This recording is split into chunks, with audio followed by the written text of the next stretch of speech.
Hello and welcome to Money Tips. This is Charles Kelly. In case you're not aware, there is a crisis on at the moment, and a few weeks ago the government announced schemes to help employed people who will receive up to 80% of their salary if the employer is not paying them, and there's been pressure on them to bring in something to help the millions. I believe there's up to 5 million self-employed people in the country, and people who are working on self-employed contractors. They're just contract workers rather than employed on PAYE, or all sorts of people who work through companies, and people that are not directly employed by an employer. And there's been a lot of pressure on them to help those people. And we've seen videos on TV of people saying, well, I'm self-employed and my work stopped last week and I haven't got any money. So now this long-awaited scheme has been launched today by the Chancellor Rishi Sunak, and it's a scheme to give aid to self-employed people.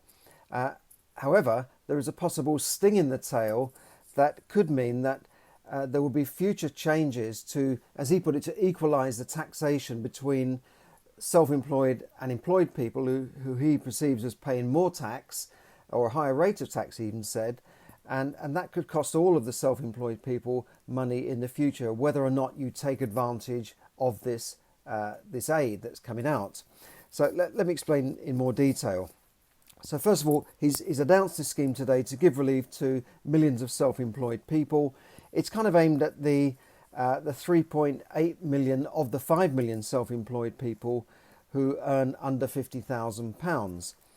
Now, we don't know the full details of this scheme yet, so different rules and regulations will follow, and qualification rules. But basically the scheme is going to give a grant of up to 80% of average taxable earnings over the last 3 years. So they're going to take 3 years' earnings and average those out, and it will be paid for 3 months up to a maximum of £2,500 per month. And this will not be paid immediately. It will not be paid until, he thinks, the 1st of June at the latest. He said they would try and get the payments in earlier, but he doesn't want to promise something he can't deliver. And it will be paid as a grant by the 1st of June, effectively backdating it to March. So March, April, May, but paid at the end of May, early June. And this will give people some relief if they're self-employed. Now, you might say, what are they going to do in the meantime? Well, the benefit rules have been changed to allow people to apply for benefits paid through universal credit, and the self-employed can also apply for the business interruption loans through the banks.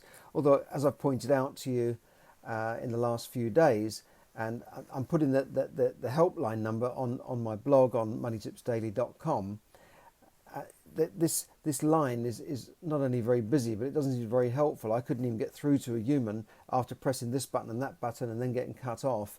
And this was like after 20 minutes of hanging on. And the banks, we know, are not geared up for this yet. The banks are in no way near ready to deliver this new package, because it takes time to launch a scheme, doesn't it? You can't just, you've got to get all the paperwork in place, all the agreements, train the staff. And I went into my bank the other day. There were 2 members of staff there, one standing at the door saying, right, only 2 in at once, and no, you can't go. I want that old man, he's in first. And the guy said, well, I'm not even waiting to go to the bank, And then there's one lady behind the counter, and they're not sitting down with you anymore. If you've got a problem, they won't sit down with you in an office to sort out an issue with your account.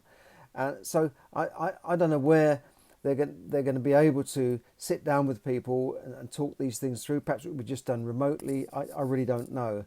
But most loan jobs I've been involved with does involve meetings, and certainly meetings on the phone. So, but that is available. Obviously, these things take time to come through, and there's also the deferment of tax that will be during July will be deferred until next January. So the self-employed people who pay tax in January and July won't have to pay the July payment. And there's other help through, mortgage holidays that have been announced. The fact that people who are renting cannot be evicted if the landlord serves an eviction notice during this 3 months. So effectively they can just, I'm not paying my rent, and there's not much the landlord can do about it. So there are other schemes to help, but let's face it, if somebody is, I mean, everyone should think of themselves as a business. If you're self-employed, you are in effect like a business, okay? And you must, as a business, you must have some reserves. Even local authorities have millions of pounds of reserves. They plan well ahead. You know, a local authority could run for a year. Most local authorities could run for a year. Even if everything caved in, they could still run because they've got millions of reserves. I used to say, what do you need all these reserves for? It's too much. But they've got reserves. Large companies, successful companies, have reserves. And self-employed people, and in fact any person, should have reserves. Any person should think of themselves as a business and plan ahead and have some sort of reserves, because you know, if you're just living week to week, then something's always going to go wrong, and you'll always be, you know, playing catch up. Now, people say, well, I can't save, I haven't got any money. But people are out spending money on consumer goods all the time. They've always got the biggest TVs. Now I know this because I wrote the book on this. Yes, money can buy you happiness. I was a financial advisor for 25 years, working in banks, and I know that people that earned even a small amount of money, I found could save, if their mentality was right, they could save more than people earning maybe 10 times as much as them who just earned a lot of money and spent it. So there's always a way you can save and economise and put something aside before you buy all of the new cars and take out loans and buy the biggest TV. I mean, the people who had the least money always had the biggest TV. It was like there must be some formula: less money, bigger TV. There must be some correlation, mathematical formula there. Now, I would even argue, should people be forced to save through salary deduction until they've built up a buffer of 6 months' salary? You say, oh, that can't be. That's against the rules. You can't do that. Why should you be allowed to do that? Well, in fact, we already save through deduction, don't we? We already save for pensions. National insurance contributions saves for the old age pension. Work-based pensions forces people to have payments deducted from their salary to save into their pension. So there's always been the way. Even people in company schemes where you know they're normally deducted from salary. Okay, you can opt out of it, but most people don't. So it's almost as if we didn't have this money deducted from our salary, then most people would end up at retirement with nothing. And, you know, isn't that true? Most people, the majority of people, even now, the majority of people reach retirement and have got nothing, or have got very little to live on. They're dependent on the state. And so perhaps the only way to do this in future would be to when people start work, is to keep a portion of their salary, maybe 10% of their salary, and that goes into an account, and that's there for an emergency buffer. Now, look, this is never going to happen, right? But it's just a thought that what I'm trying to explain to you is that most people, and I've been banging on about this in my book for years, most people don't save even for those emergencies, let alone for longer term things like retirement. Now, I know that everyone has problems, and I've had, you know, families to bring up and all the rest of it, and I've had situations where you think, how can I ever save? But you can. There's always a way of saving an amount. Even if you start off with 1 or 2% of your net income, you put that aside. It is possible, believe me, with the right planning, with the right allocation, with looking at what money you've got coming in, where it's going, by doing a spreadsheet, as we explain in the book as well. You can always save, because, you know, if you don't do that and you don't have some money put aside, and obviously from saving, it would then lead on to what are you going to do with that money. You need to invest it to get a greater return than you can get from the bank.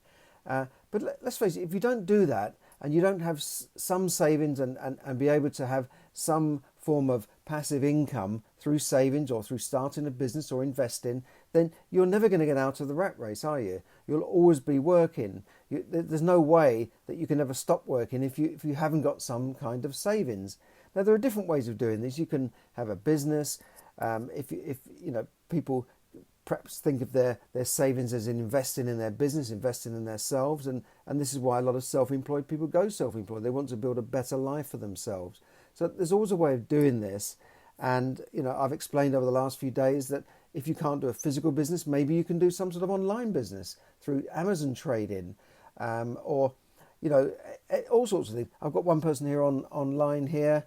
A lady from Vietnam says, I can survive until Christmas. So she's obviously someone who plans ahead, has some money in the bank. So you earn some money, you put some aside, you spend the rest.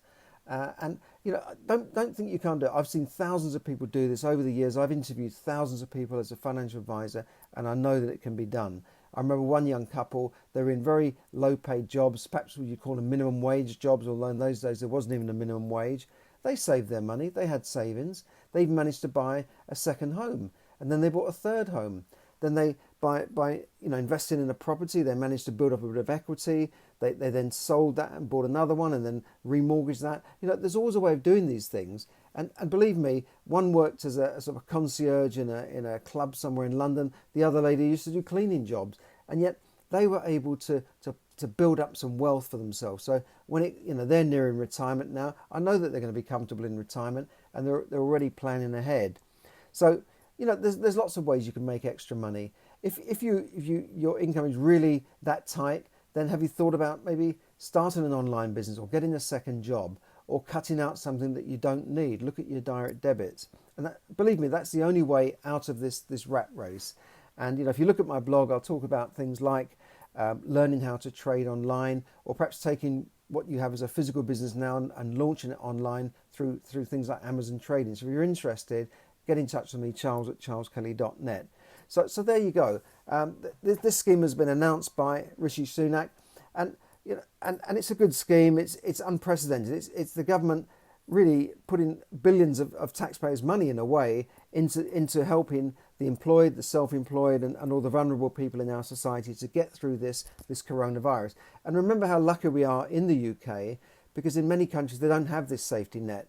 Now, this lady here from Vietnam, do they have a safety net like this? I've been reading about other countries like Thailand, which has cases that have no safety net whatsoever. In India, they've locked down 1 billion people. They told them to stay at home, you can't go out. I've seen videos of them going around with canes, whipping them on the backside like a school teacher if people step outside in the street. And yet these people have no safety net. So let's be grateful for having something in the UK where we have safety nets and we have some kind of system of benefits. We have free health care. We even have food banks if you're really desperate. And we have the benefit system, which is there to protect people. So I think in this country, we are pretty lucky in a way compared to billions of people around the world. So thanks for listening, and have a great evening. Thanks for tuning in for all those people, Ronnie, Tracy there, and Carly, Lorraine, Jane, Mustafa. Thanks for tuning in on Facebook Live, and check out my blog, moneytipsdaily.com, and have a great evening. Bye for now.